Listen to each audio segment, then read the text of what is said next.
Good morning. This is the Great Basin Fire Potential Briefing for Saturday, October 17th. On our impact map, main concerns here just south of the Idaho border. Winds gusting close to 30 miles per hour across northeast Nevada, and even stronger winds up to 45 miles per hour along and east of the Wasatch Crest into the Uinta Basin. Further north today, we'll have cooler, showery weather continuing in the Idaho mountains. That'll be the trend Sunday and Monday through there, but also the trend south of the Idaho border is still periods of strong, gusty afternoon winds across northern Nevada and especially northeastern Utah. Precipitation of the past 24 hours, just a few hundredths of an inch up in the mountains of western Wyoming, and a little speck here in northwest portions of our area up in Idaho. No lightning. Initial attack overall fairly light. Still a few fires popping up in parts of southern Idaho where they're starting to dry out. Also getting stuff in southeast Utah. A little unusual for this time of year, but it's not a normal year. Observed precipitation. It has been a wet week for the northern half of the geographic area. You can see basically mostly north of the Idaho border, maybe poking into far northeastern Nevada. The dark blue, a quarter-inch, green, a half-inch or more precipitation. Yellow is close to an inch and a half, and some of that in the higher terrain was snow. You can see where we're wet and where we're not. On the percent of normal, it looks like the I-80 corridor, again, the dividing line south of there, bone dry, shown by our ERCs, which are critically dry across most of Utah and eastern Nevada and drying out everywhere else.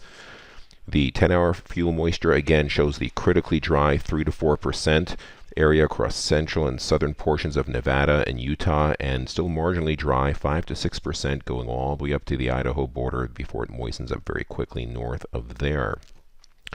A look at ERCs, starting with the Uinta Basin here, you can see the green is where we are right now. The gray is the normal for any time of year, and red is record levels. So we're at record levels for this time of year across the Uinta Basin. If we drew a straight line across that, we're actually above the normally driest time of year through there, which is usually early July. Similar story in the Arizona Strip and parts of far southern Utah. The ERCs not just well above record levels, but almost at the 97th percentile, and they're at their normal driest level of early July. And down in the Spring Mountains outside of Vegas, same story. Record level ERCs, higher than the normally driest time of year in midsummer. Satellite imagery shows more of a cooler pattern. We have a northwest flow pushing cooler air. The further north you go, the more coolness you have, but the tight packing of these height lines indicates stronger winds, and the further south you go, you see you're in the clear. The humidity is drier. So going to the map for today, there's the map, the dry air mass in the tannish shade, the moist in the green, and you can see the further south you go, especially south of the Idaho border, the drier it is. And where we have this high risk of wind is where we are feeling we have the best combination of critically dry fuels and also strong winds. You can see the strength of these winds quite strong along and east of the Wasatch. The brown shades indicate gusts of over 55 miles per hour. Purple shades about 45. So again, big concern here. The further south you go, the more critically dry the fuels are, and also some gusty winds here in the Ruby Mountains and further north towards the Idaho border. Strong winds up in Idaho as well. At this point, the humidity and the fuels not quite lining up. They should have humidity above 35% up there, but you get just south towards the I-80 corridor, you can see that humidity drops into the upper teens to near 20%. Same story, that northwest flow gets enhanced in northeast Utah.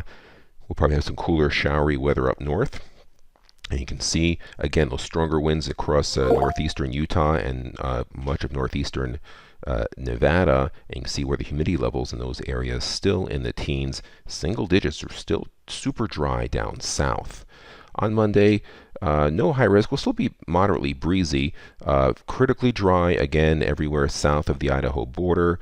Still see some moderate winds across the Uinta Basin and the Wasatch. Again, I'll continue drying the fuels where humidities are in the teens, basically. Continued high humidity up north.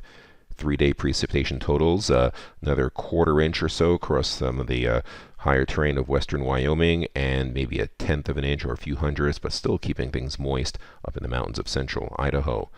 As we go through the next couple of days, on Tuesday, still under that northwest flow, seasonable temperatures, This Wednesday, Thursday, see some of these tight height packings retreating further north as high pressure tries to build in. So we'll be warming up gradually as we go towards the end of the week. We'll have to watch a little cutoff low later on in the period, but overall, probably warming up to maybe 5 degrees above normal by the end of the week. Again, not enough to bring most of Idaho or Wyoming back into fire season, but still enough to keep Nevada and Utah and the Arizona Strip well in it. But we'll be drying out here in southwest Idaho, and they've had some small starts, so can't rule anything out at this point.